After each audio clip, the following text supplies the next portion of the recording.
Hello guys, welcome to the channel. In this video we are going to make a square within some type of gradient animation. The border of this square is animated as you can see in the video. This is how the cursor like thing moves around the square, and you can use this code into your projects. You can make a button on top of it, and inside the square we can write our text. You can change its length and make it into a rectangle button with a animated system around the border. So you can use this base code for this project.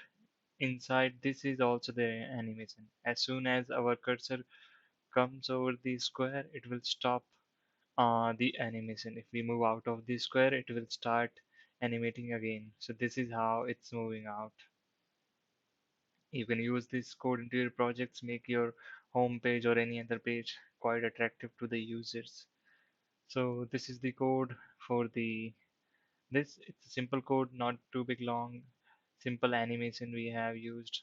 Box whenever we hover on the square, so it will stop the animation as the code written here. We have the border box style to the box class, for this div. So we have created a rectangle, and then this. You can just look at the code.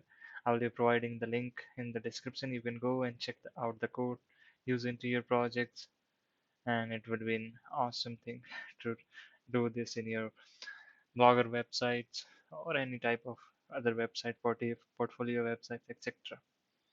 So that's it for this video.